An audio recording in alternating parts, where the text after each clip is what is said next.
Well, good afternoon, ladies and gentlemen, to Ditchley's annual lecture by the Right Honourable Michael Gove. We have over 1,000 people online now, Ditchley's largest audience ever by a country mile, we're delighted to say. We obviously miss you. We wish you were here in person. However, there is a silver lining. We have had very heavy rain, and you're probably glad, as we are, that we're not all in a marquee in rather wet gardens right now.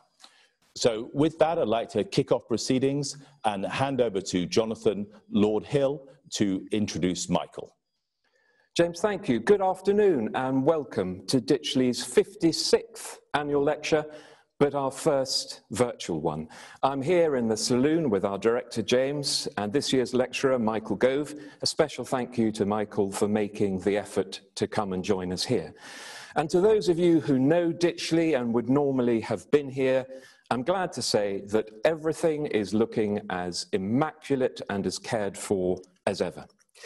Indeed, James and his team have made extremely good use of the lockdown in getting ahead with restoration and maintenance work in the house and grounds. So a very big thank you to them for keeping everything going, and to Kerry, who does so much behind the scenes to keep things ticking over. We've also been pressing ahead with our major new technology project, the Bridge, which is going to enable us to bring in many more overseas contributors to our conferences, to increase the range of our contacts, and to deepen our international links. James had the foresight to start work on this some 2 years ago. We've invested a lot of time and money to get it right, but in a post-corona world where travel is going to be more limited, it's going to turn out to have been an extremely good call. And although coronavirus has obviously been a problem for an organisation like ours, whose very purpose is to bring people together, the unexpected silver lining has been the way in which Zoomery has opened up the ability to join different people in different time zones to one conversation. And I think it's changed the way that politicians and regulators and business leaders think about dropping into a discussion or a conference. Instead of having to book up your diary months in advance, flog across town, jump into an aeroplane, hang around in a hotel or a conference green room, ministers and policymakers can simply click a link from their office or home and be part of a conversation. So I'm pretty sure that this change of behaviour is opening up a great opportunity for Ditchley, particularly at a time when the UK needs to connect with the rest of the world, and we intend to make the most of it. And James will tell you more about the next steps in our virtual programme at the end of the lecture. And I like to think that the way in which James and his team have developed a whole new virtual programme at speed, that it reflects our overall approach at Ditchley. Our response to a fragmenting and polarising world has not been to hunker down, but to step up our investment and activity, to reinvigorate our ties with American and Canadian Ditchley, and to build better connections in Asia. We're incredibly grateful for the support that we continue to get from the Wills family, but we've also been more successful than ever before in winning backing from a wider range of donors who believe in what we're doing. At last year's annual lecture, we launched our 1580 Fellowship, which got off to a great start. I'd like to thank all of those who've joined and to encourage others to consider doing so. A broad base of support enables us to do more, obviously, but it also underlines our independence. So if you get the sense that we're on the front foot at Ditchley, despite the challenges of the last 3 months, you would be right. And it is in that spirit that we go into this year's annual lecture with a lecturer who is always to be found on the front foot, at least when he's not shooting himself in it. And it's customary to bemoan the fact that politicians don't seem to believe anything anymore. But you could never say that about Michael. At the three main departments where he's been Secretary of State, he has been a great reforming minister, unafraid to challenge vested interests and to argue the cause of some of the most left behind members of society.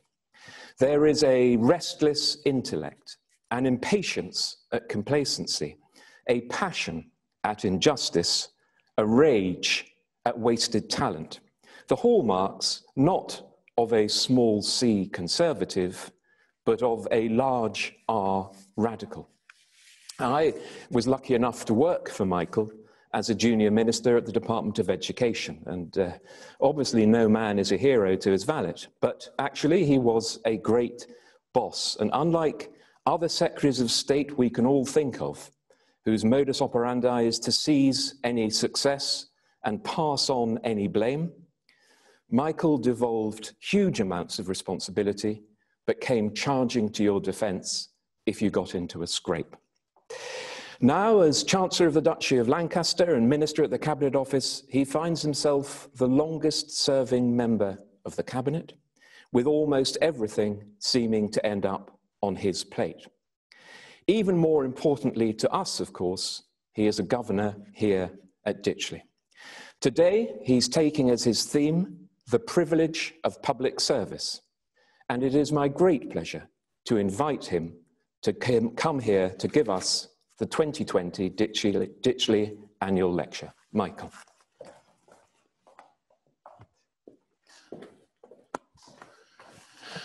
Thank you so much, Jonathan. That was a typically generous introduction, and I'm both touched and privileged to be invited to give this lecture. I've spent happy hours in Ditchley, as I know so many of you have, learning from others and having a chance to broaden my thinking and to extend my sympathies. And I'm very conscious of the fact that I follow in the footsteps of some amazingly distinguished public servants in giving this lecture. And part of the preparation for delivering the words that I'm about to give was to read some of those lectures in the past and to recognise the exceptionally high standards which Ditchley has always set when it comes to the exchange of ideas and to the bringing together of different perspectives. Writing in his prison notebooks 90 years ago, the Italian Marxist thinker Antonio Gramsci defined our times. The crisis consists precisely of the fact that the inherited is dying and the new cannot be born. In this interregnum, a great variety of morbid symptoms appear. Gramsci's analysis was developed between 1929 and 1935. The stability of the Edwardian age, of secure crowns, borderless travel, imperial administrative elites, and growing economic globalization was a memory. The inherited world of aristocratic liberalism had gone. But a new world of liberal, democratic nation states with welfare systems, social insurance, and cross-class solidarity was still a distant prospect. And for those who were charged with leadership, there were any number of morbid symptoms affecting their body's politic at that time. Economic depression had undermined faith in Western democracy. Traditional political and party structures broke down, while protectionist trade barriers went up. Ideological polarization divided families and societies. Competition for resources generated international conflicts. And new technologies offered expanded realms of opportunity, but they also unsettled traditional patterns of working, and they threatened new and horrific means of destruction. Now, our age is not the 1930s, but it is an age of morbid symptoms. The model that the current generation of political leaders inherited has been crumbling. For much of the period since 1945, Western nations have had relatively stable party and political structures. The leaders of those nations, political and business, have justified their positions on the grounds of meritocracy. We've proved through our exertions that we're the best, and also on grounds of efficiency. We've shown through the spread of economic growth and greater opportunity that we deliver. But since the financial crisis of 2008, those foundations and assumptions have been systematically eroded. Across Western Europe, we've seen the political system that we inherited fracture. Traditional social democratic parties have either been eclipsed or undermined to their left. Syriza in Greece overtook PASOK. Podemos in Spain took huge chunks out of the PSOE. The Dutch Labour Party lost 3/4 of its vote in the last general election, dropping from the second to the 7th largest grouping in Parliament. The French socialists were left for dust by the radical leftists of La France Insoumise, and the German Social Democrats struggle now to appeal to more than 1/6 of their electorate, with a number of their followers, former followers supporting the hard left Die Linke, leading them to be consistently outpolled by the Greens. Traditional Christian Democrat or Conservative parties have tended to fare better, but parties of the radical or populist right have in many cases again either undermined their previous dominance or overtaken them entirely. Vox in Spain has chipped away at the PP. The AfD is the first party to the right of the CDU and CSU to sit in the Bundestag since the Federal Republic was established. In the Netherlands, the parties of Geert Wilders and Thierry Baudet, difficult to pigeonhole, but both certainly to the right of the traditional Dutch consensus, together have the support of almost twice as many voters as the Dutch Christian Democrats. In France, Marine Le Pen, and in Italy, Matteo Salvini are the principal opposition figures. Again, neither traditional Gaullists or Christian Democrats. And even in countries where the traditional party structures appear to be continuous with the world that we inherited, the parties now take positions which should have been unfamiliar, to put it mildly, to their leaders much less than a generation ago. In America, the ruling Republican orthodoxy is to be skeptical of free trade, unattracted by notions of conventional global leadership, unconvinced by the efficacy of alliances such as NATO. All those positions are departures that I'm sure most would agree from the position of George W. Bush, never mind George H.W. Bush. It would take more time than I have available today. Indeed, perhaps more time than any of us still have to spend in our working lives to establish definitively why this has been so. But at its root is, I think, a deep sense of disenchantment on the part of many of our citizens with a political system that they feel has failed them. The compact that leaders offered, trust us, we're the best. Trust that we have your best interests at heart, and trust that we will deliver. That compact was broken in their eyes. Even before the financial crisis of 2008, economic growth was slowing across the West, as identified by economists from Robert J. Gordon to Frederick Ericsson and Bjorn Weigel. And just as growth was slowing, so its diminishing benefits were becoming increasingly concentrated in the hands of the already fortunate. As Andy Haldane put it in 2016, the economic pie has not risen rapidly, and the pie has been unevenly sliced. Those with higher level cognitive skills saw an increasing return for their labour, while those working in traditional manufacturing saw more of their jobs taken abroad and indeed saw wages undercut at home. Globalization, as it was being practiced, seemed to be eroding social solidarity and deepening a gulf between elites and those whom they governed or employed. And the gulf wasn't simply one of wealth, it was also one of sympathy. As the British author David Goodhart analysed in his book, The Road to Somewhere, the gap between those with connections and credentials who can live and work anywhere and those with fewer resources who remain rooted to the heartland has only widened in recent years. His work was preceded, of course, by Christopher Lash. It's been supplemented by the writings of Paul Collier and J.D. Vance, among others. And they all underline that those in the elite with cognitive skills, qualifications, and professional mobility tend to have or to develop different social and political values from other citizens. The views, tastes, and concerns of those who write for the New York Times, who run higher education institutions, who chair business representative organizations, who advise on ESG responsibilities for corporates, and indeed those who run government departments, tend to have become more distant over time from those who build homes, manufacture automobiles, work in logistics, harvest food, and dispose of our waste. To colour it crudely, the former are more sensitive to the harm caused by alleged microaggressions. The latter are less likely to be squeamish about tougher sentences for those guilty of actual physical aggression. This sense that those who'd been in power had presided over a growing gulf in both wealth and attitudes and were no longer working in solidarity with other citizens was the backdrop for the crises in authority which started during the first decade of this century. Wars in Afghanistan and Iraq, both of which I supported, I should add, were widely seen to have been mismanaged. One suffering from endless revision and ending in retreat, the other perceived to be launched in haste and error, and both revealed faults in policy making and execution. Crises of authority in the church, consequent upon abuse revelations, in the British Parliament following the expenses scandal, and in the UK media after phone tapping allegations, all unsettled faith in existing leadership. And the migrant crisis on European southern shores raised profound issues about just how humane and civilized our elites were. And all these discontents were rising as the world faced the terrible fallout from the financial crisis. Those in politics and business who'd been trusted to generate increasing prosperity and to provide for social security were found more than wanting.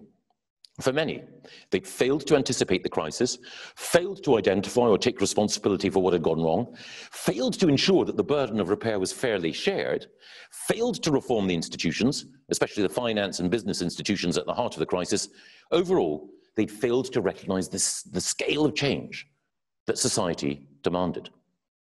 All these factors underlay the revolt against the elites, which saw voters desert established parties, withdraw their support for the economic consensus which had underpinned globalization for at least 3 decades, and in many cases, they chose to opt for polarized identity politics, rather than to stay with broad-based national political movements.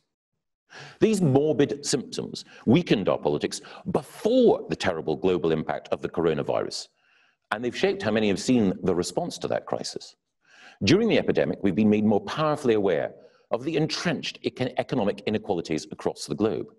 We've seen how fragile the networks of our interconnected world have become, and we've been reminded that confidence and projections about the future trajectory of a complex phenomenon are often undone. And the COVID epidemic has also tragically underlined the racial and ethnic inequalities in many societies, not least our own in the United Kingdom. The disproportionate impact of the virus on Black and minority ethnic communities is both heartbreaking and a reproach. The reasons for this particular tragedy are various, and they require further rigorous investigation. But there can be no doubt that they reflect structural inequality in our society, which has to be addressed. And as we seek to restore our fractured economies and to heal our divided societies following the advent of this pandemic, we must also be aware of other complex and unpredictable challenges still to be overcome. Science and technology, invaluable tools in tackling this pandemic, will bring other dramatic benefits to our world in the near future.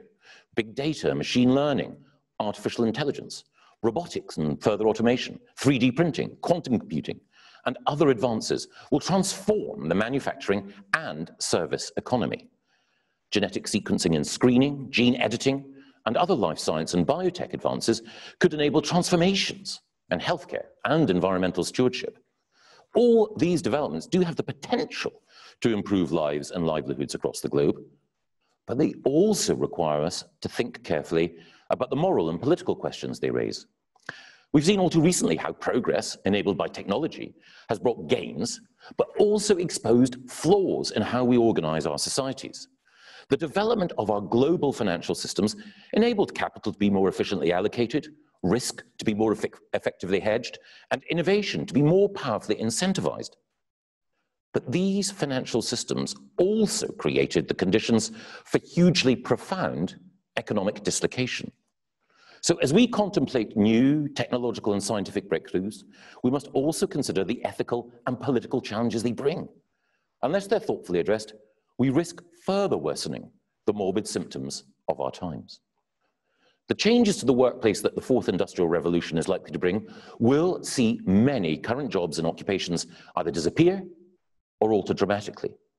The division between the fortunate and the forgotten could deepen perilously.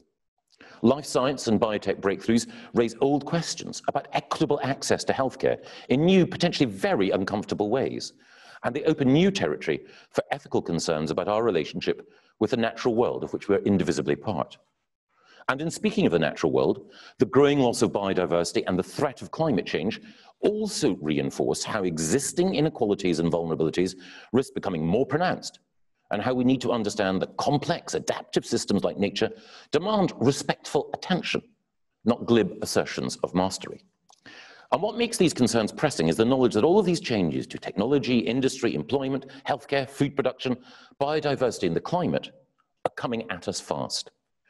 If we're to be equal to all these challenges, then, as the Prime Minister knows and feels passionately, we need to both acknowledge the scale of the change and be ready to change ourselves. those in political leadership most of all. And just as the challenges of the 30s inspired change, both good and bad in the nature of political leadership, in the shape and scope of government, in our sense of duty to the poorer, the vulnerable and the excluded, in our use of technology, in our sense of national and social solidarity. So we must ensure we follow a similar, constructive, progressive, inclusive path that the best men and women chose then. And for me, no one walked that path better in what W.H. Auden called the Low Dishonest Decade that was the 1930s than Franklin Delano Roosevelt. When he assumed office in 1933, faith in free markets and the capitalist economy was ebbing dramatically. Indeed, confidence in democracy itself was fragile. Even in America, the idea of dictatorial executive authority was winning surprising support. FDR managed to save capitalism, restore faith in democracy, indeed extend its dominion, renovate the reputation of government. He set his country on a course of increasing prosperity and equality of opportunity for decades, and he enabled America to emerge from a decade of peril with the system and the society that the free citizens of the rest of the world most envied. He succeeded on such a scale, of course, because he was a remarkable leader.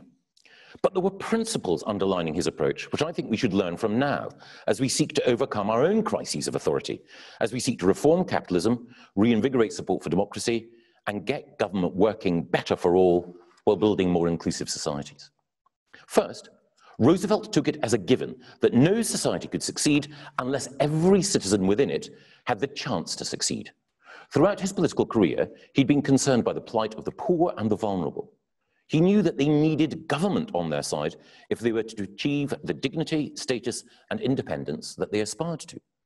Reform was needed, he argued, that builds from the bottom up and not from the top down, that puts faith once more in the forgotten man at the bottom of the economic pyramid. There are too many in our time, in our society, whose economic interests and whose values have been forgotten. In our unequal times, we must attend increasingly to those who've suffered from neglect and condescension, and also to those whose lives have been scarred by racism and prejudice. Our contemporary work of reform must put them first. Second, Roosevelt recognized that faced with a crisis that had shaken faith in government, it was not simply a change of personnel and rhetoric that was required, but a change in structure, ambition, and organization. The establishment of new bodies, such as the Federal Emergency Relief Administration, the Public Works Association, the Civilian Conservation Corps, and the Agricultural Adjustment Administration, demonstrated a willingness to break the mold of the past. Of course, not every initiative upon which Roosevelt embarked was successful, but he recognized, even before he became president, that no one can predict at the start of a policy what its end will be. What is needed is both ambition in scope and then honesty in assessment. Faced with tumultuous and difficult times, Roosevelt knew that government had to be flexible, adaptive, empirical. That meant taking risks, but it also meant the humility to know when to change course. As he argued in 1932, the country needs, and unless I mistake its temper, the country demands bold, persistent experimentation. It is common sense to take a method and try it. If it fails, admit it frankly and try another. And third, Roosevelt empowered reformers. Harold Ickes, Henry Wallace, Harry Hopkins, Francis Perkins, Louis Brandeis, Hugh Johnson, and others were drawn from different traditions, backgrounds, and disciplines, and they were set missions. Their role was not to administer the existing machine or to proclaim abstract virtues, but to act, to achieve real and concrete changes in the lives of others. And as we contemplate the scale of challenge ahead for this country and the wider democratic world, the lessons of FDR's success have much to teach us. This government in the UK was elected on the basis it would be different from its predecessors, as the Prime Minister set out so brilliantly and passionately during the election campaign. And events, as I've described them, have only made that mission of change more urgent. We've set out plans for reform in technical education and in schools, on the environment, in international development, on housing and planning, in science, digital infrastructure, taxation, public procurement, transport, and across the whole field of government. But if this government is to reform so much, it must also reform itself. As FDR recognized, the structures, ambitions, and priorities of the government machine need to change if real reform is to be implemented and to endure. It's part of my job in the Cabinet Office to help drive change, to demonstrate the good that government can do, to reaffirm the nobility of service to the public, and to strive every day to use the money and the powers that the people have vested in us to improve their lives. public service is a privilege.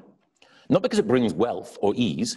Many of those who work alongside me in the civil service could command higher salaries and indeed face much less stress in other fields.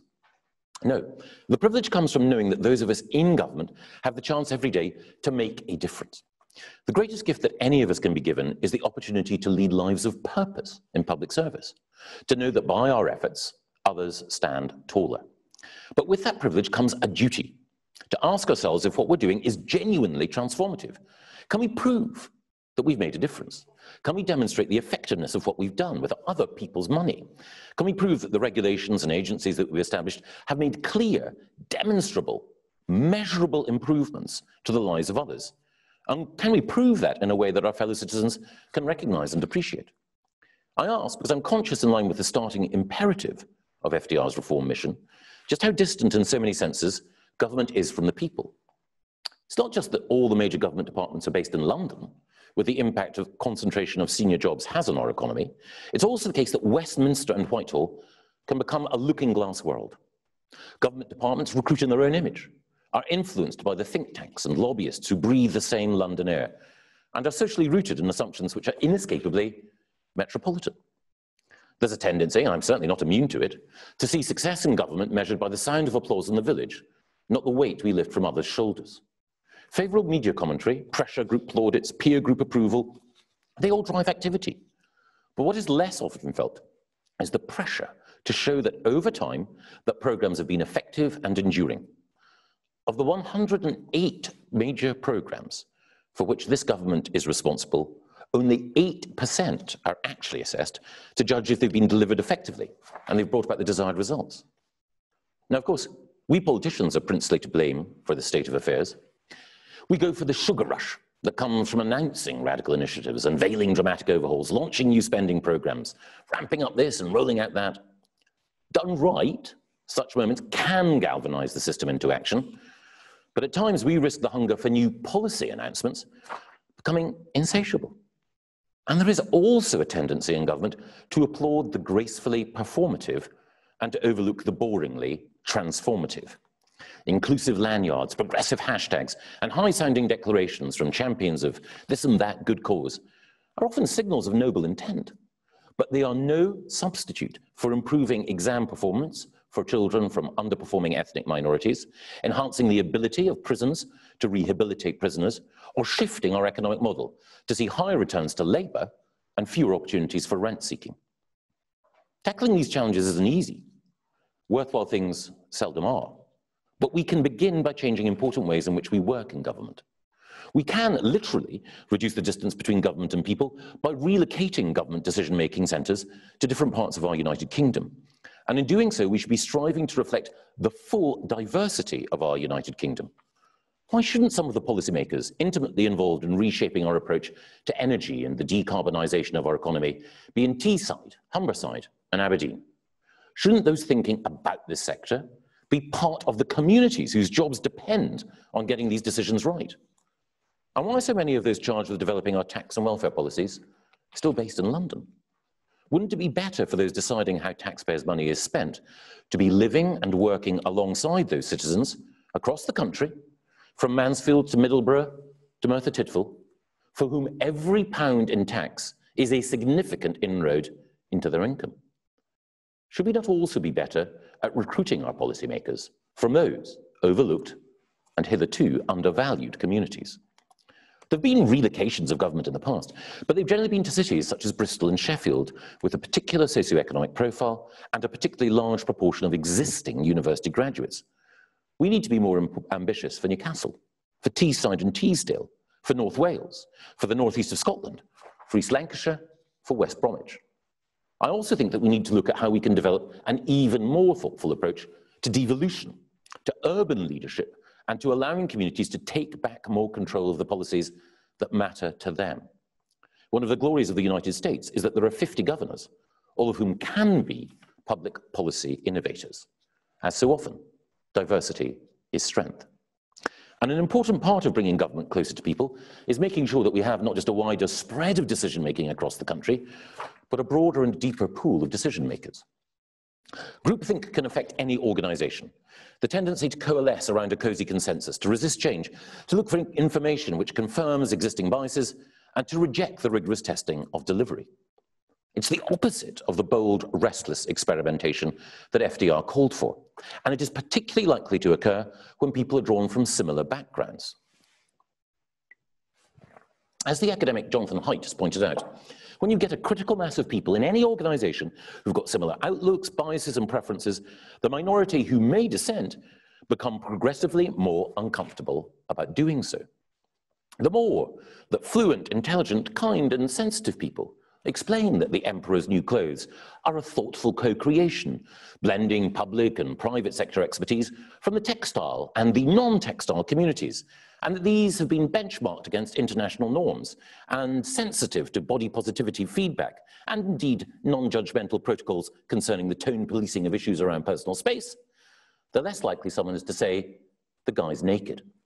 Which is why, as we strive to diversify the government's presence across the United Kingdom, we should also seek to diversify the talent pool from which we draw. How can we in government be less southern, less middle class, less reliant on those with social science qualifications, and more welcoming to those with physical science and mathematical qualifications? Also, how can we be less anywhere and more somewhere, closer to the 52% who voted to leave, and more understanding of why? Almost every arm of government, and those with powerful voices within it, seemed estranged from the majority in 2016. That's not to say that those people's views were not honest, principled, and public-spirited. It's just to observe that a view, a perspective, a set of beliefs which the majority, albeit slight, held in this country, were rarely heard within government. FDR asked his government to remember the forgotten man. In the 2016 referendum, those who had been too often forgotten asked to be remembered. And as well as valuing a diversity of views, we should also, as I implied earlier, value a diversity of skills. The manner in which government has rewarded its workers for many years now has understandably prized cognitive skills, the analytical, evaluative, perhaps above all the presentational. I believe that should change. Delivery on the ground, making a difference in the community, practical, measurable improvements in the lives of others should matter more.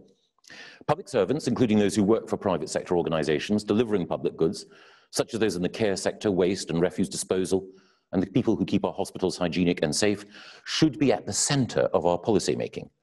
They're the people who've given so much in the recent crisis, and they represent the best in every community. Now, of course, we need to promote economic growth in everything we do, but the purpose of economic growth is to build a more civilised society. As the Prime Minister has consistently argued, we should be a pro-worker, pro-public servant, people's government. The second Rooseveltian challenge is to change how government itself works, to reorganise its institutions to become better at reform. The need for reform in so many areas is obvious, and this government is determined to deliver it in a way that is consistent with our moral values.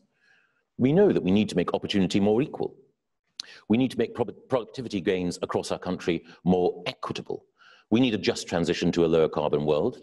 We need to confront and stamp out racism wherever we find it. We need to heal and unite our country in the face of division and polarization around identity. We need to make the twin virtues of earning and belonging work for others. And we need to ensure that solidarity across communities defeats the forces of division and dependence, which dissolve the ties that bind. At the heart of our programme must be a focus on what works, what actually helps our citizens to flourish. And that means, as I've emphasised, rigorous evaluation of government programmes. What value do they add? What incentives do they provide for better performance and better service to others? The Treasury in the UK has been historically very good at questioning the cost of projects, but not their broader social value.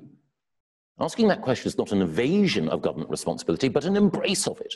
And politicians like me must take responsibility for the effect of their actions and the consequences of their announcements. I helped set up National Citizen Service in the UK. It's a noble ideal. But by what criteria do we judge it a success? The numbers who've signed up and the warmth they feel about the programme are welcome. But what has society measurably achieved for that expenditure?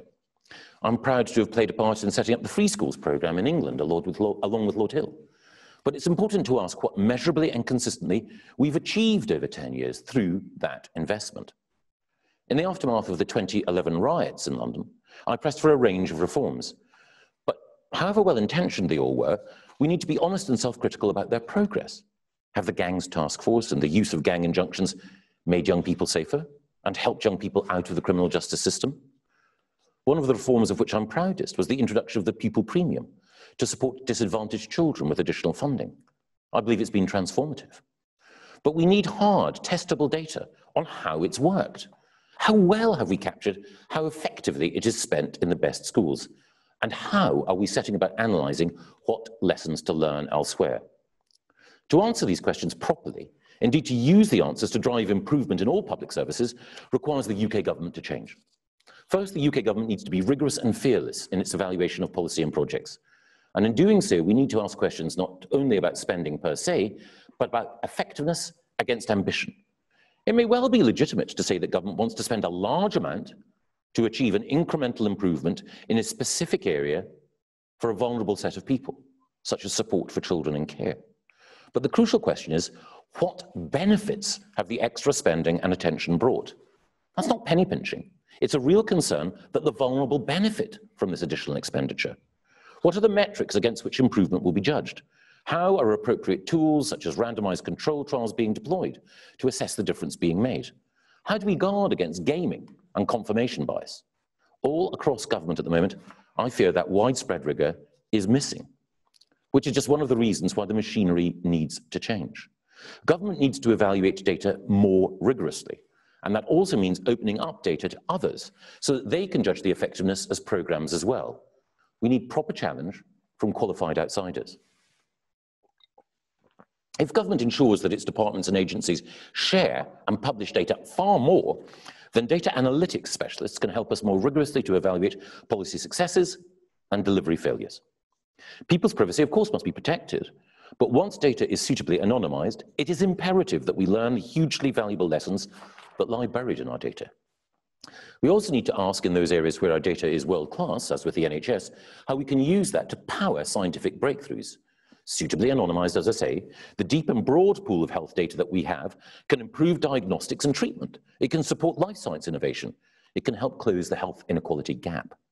And perhaps most importantly, government must also ask itself if its people have the skills necessary for the challenges that I've set out. For many decades now, we've neglected to ensure that senior members of the civil service have all the basic skills required to serve government and our citizens well. There are many brilliant people in our civil service, and I've never come across any civil servant who didn't want to do his or her best for the country. But nevertheless, there are a limited number, even in the senior civil service, who have qualifications or expertise in mathematical, statistical, and probability questions. And these are essential to public policy decisions.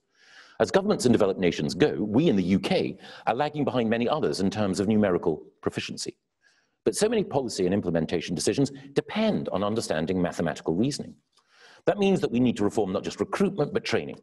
We need to ensure that more policymakers and decision makers feel comfortable discussing the Monte Carlo method or Bayesian statistics. More of those in government are equipped to read a balance sheet and discuss what constitutes an appropriate return on investment, and more are conversant with the commercial practices of those from whom we procure services and can negotiate the right contracts and enforce them appropriately. I should add, of course, that it is critically important that those of us who are politicians have the knowledge, the skills, and if not, the humility to be able to ask the right questions and then seek to understand the answers. Reforming how government works requires ministers who can reform themselves. And the need for appropriate skills, training, and knowledge within Whitehall goes further than the areas I've mentioned. Submissions, the papers which were prepared to guide ministerial decisions and which were once the glory of our civil service, have become in far too many cases formulaic and overlong, jargon-heavy and back-covering. The ability to make a tight, evidence-rich, fact-based argument which doesn't waste words or evade hard choices is critical to effective government, as is deep, domain-specific knowledge. The Prime Minister's rightly argued that foreign policy making is often weakened by the lack of deep knowledge of the language, culture, and history of the nations with whom we're negotiating or whom we seek to influence. And as William Hague has pointed out, the decision to close the Foreign Office Language School was an act of national self-harm. And his restoration of it, along with his establishment of a new diplomatic academy, was a necessary renovation. That same determination to instill and to cultivate deep knowledge should apply across government. Too much current civil service training is about vapid abstractions, such as collaborating better, rather than about what works in classroom instruction, or how to interrogate climate modelling, or to find out what really goes on in the preparation of Crown prosecution cases, which leads to so many cracked trials. Of course, the vast majority of civil servants strive mightily to master the policy or delivery area that they're asked to cover. And I owe a personal debt to many great civil servants who've helped secure lasting change, and who've warned me off foolish initiatives, and who've demonstrated the very best in rigorous policy thinking. But there are systemic problems, which mean that we often lose institutional memory in our civil service and fail to build on hard-won success. With the exception of a few bodies, such as the Education Endowment Foundation, there are precious few government-sponsored or owned sources of reliable evidence on what works. And the current structure of the civil service career ladder means that promotion comes from switching roles and departments with determined regularity. Just at the point that an official at the Department of International Trade, who is a deputy director, masters the intricacies of tariff schedules and their impact on important UK sectors, and can recognise the opportunities that arise from trade liberalisation with Ruritania, he or she, if they want to progress in their career, then goes on to become a director in another department, say the Department for Education, overhauling child protection. Commentators rightly criticise the rapid turnover of ministers and the seemingly random reshuffle of the parliamentary undersecretary for paperclips after just a year to become the Minister of State for paper files.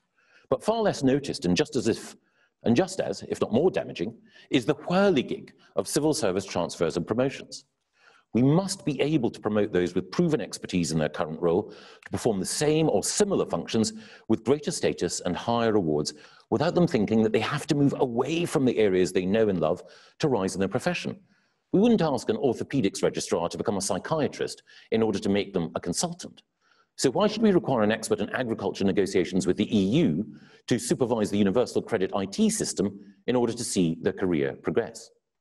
So, if we're to make the most of the amazing talent that we have in such abundance in the UK civil service, we need to both train better and incentivise more smartly. And we need to ensure that those in government have access to teaching, which develops deep knowledge. We know already from evidence of what works in education in the classroom that mastery of deep knowledge is the precondition of creativity and open-mindedness. Confident musical literacy, achieved after learning to read scores and to practice scales, allows one to move from laborious application through automatic performance to mastery. It allows the performer to become not just the passive reciter of others' achievements, but the author of original new work of quality and merit. Similarly, if those in government have deep subject knowledge, they move from reciters of the jargon generated by producer interests into the creators of original policy that serves the widest public interest. That's why we need to ensure that we have a proper and properly resourced campus for training those in government. One which is not preoccupied with the latest coaching theology or some business school jargon, but equips the many hugely talented people within the civil service to become as knowledgeable in their public areas as consultant surgeons, chancery barristers, and biochemistry professors are in theirs. And more than that, we need to ensure that basic writing, meeting chairing, and time management skills are de rigueur for all policy civil servants. The final Rooseveltian imperative that I've invoked is the bias towards experimentation. And this is perhaps the hardest to achieve. There are so many barriers to doing things differently in government, so many incentives to play safe, that it's difficult to know where to start. It's a cliche to say of government that no one ever lost their job for recommending that the contract go to IBM. If you decide that you will procure services from a new organisation, and if things go wrong, you'll face the wrath of the National Audit Office, the criticism of self-righteous chairs of parliamentary select committees, and the hindsight-rich rancour of newspaper columnists, as well as the disappointed foi d'oeil of your permanent Secretary and Secretary of State.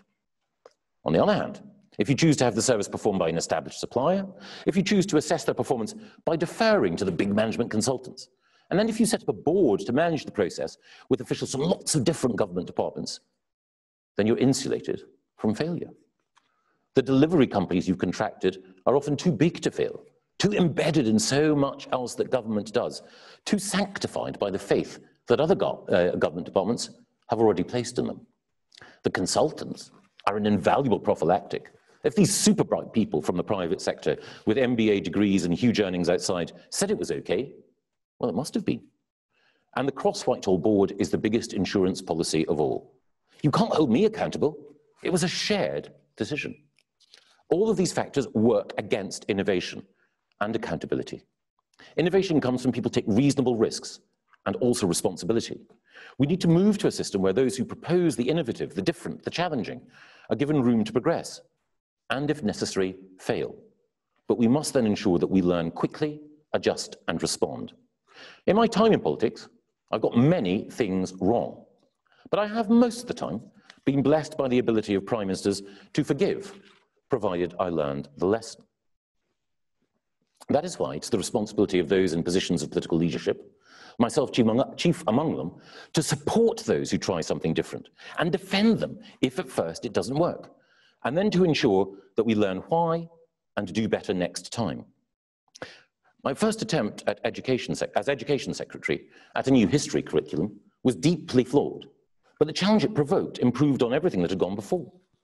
My cancellation of the Brown government's Building Schools for the Future programme was a political fiasco, but it led to a method of commissioning new school buildings that saved the taxpayer billions. My proposal to bring back O-levels strained the bonds of the 2010-2015 coalition, and it had to be abandoned. But it did lead to a significant improvement in GCSE standards and school performance. I should add that those GCSE reforms only worked because of the leadership of two outstanding public servants, Dame Glenys Stacey and Amanda Spielman, who ran the exams watchdog Ofqual at the time. They stood firm in the face of orchestrated opposition from those who wanted standards lowered, and they helped end grade inflation. Exam reform was a rocky road, but they made the experiment work. We need, as a government, to create the space for the experimental and to acknowledge that we won't always achieve perfection on day one. We will throw everything at increasing ventilator capacity. Some projects will misfire. Some will seem promising, but fall at the final hurdle. But along the way, we'll end up with unexpected gains. And, as we've seen in the past few months, a willingness to experiment will help drive up a huge increase in ventilator capacity. There is, of course, also a particular merit in investing in the literal experimentation of pure science. As the success of DARPA in the US shows, sometimes by design and sometimes by obliquity, hugely beneficial innovation can occur. Of course, some of the projects in which DARPA has invested have failed and foundered, but the knowledge that high ambition is supported and incentivized and wrong turnings accepted as necessary costs along the way has clearly brought huge benefits. Sadly, far too often, innovation in government in the UK is treated as though it were a mischief rather than a model. The default mechanism of the National Audit Office, the Public Accounts Committee, and other select committees and various commentators is that any departure from the status quo must be assumed to be more downside than upside. Had they been able to interrogate George Washington, Thomas Jefferson, and Alexander Hamilton in 1783, they would have concluded that American independence was an expensive, untried, and unjustifiable innovation. In Treasury terms, they would have said it was novel and contentious, and therefore had to be stopped. The whole culture of government and the wider world of political commentary is hostile to risk, adventure, experimentation, and novelty. But the experience of FDR and his administration was that it was only through big risks and radical experiments that progress could be assured. Many of the programs initiated as part of the New Deal failed on their own terms. But overall, the reorientation of government to help the forgotten man, to restore hope in place of fear, to change government so it worked for all citizens, and to be bold and restless in experimentation of new ways of working, succeeded. That is why now we should, as is our intention as a government, do more to reform. We should reform planning rules to fast-track beautiful development. We should pioneer biodiversity net gain to offset any adverse consequences of development. We should better use anonymised NHS data to improve healthcare delivery. We should allow parents and others to compare schools on value added, exam entries, and attendance, among other factors. We should also be fearless in comparing individual courts, judges, and CPS managers on their efficacy on processing cases. We should look at how successful individual prisons are at delivering education and rehabilitation programs, and we should compare that with reoffending rates. We should assess the real effectiveness of anti-radicalisation programs. We should ask what value for money gains the Troubled Families Programme has secured over time. We should interrogate the basis on which defence procurement contracts are considered value for money and by whom. And we should ask how we judge the real impact over time of international development spending. And I could go on. But the heart of my case, as I hope everyone now appreciates, is simple. Faith in conventional political parties, their leadership and their allies in business has been broken. Failures of policy and judgment have put previously existing elites in the dock. Their misjudgments, in the eyes of many, have been compounded by cultural condescension and insulation from accountability. The concerns of our fellow citizens are real. They matter. Their analysis is resonant. To carry on rejecting it will only weaken our politics and strengthen division. We faced similar, though not identical, crises before. To face the crisis honestly, we must change. Confronted with a similar, though not identical, challenge in the 1930s, FDR identified three critical needs. One, make the forgotten man, i.e. the victim of crisis and inequality, your first concern. Two, transform government to make it the efficient force for good the times command. And three, experiment and explore different routes in a crisis in order to escape it, and always place the emphasis on risk-taking. I defy anyone now to say that the scale of the challenges that our governments face are lesser than those faced by FDR in 1933, or that the scale of change required is lesser as well. If the suggestions for change that I put forward are wrong or mistaken, which they may honestly be, I hope the response is to call for greater radicalism, not less. We should always be receptive to bold, new policy proposals. And now, in government, we must listen to ideas on transforming how we deliver, such as those from Govern Up and the Commission for Smart Government, which will shortly launch. Because we all know the machinery of government is no longer equal to the challenges of today. We owe change to the people we serve.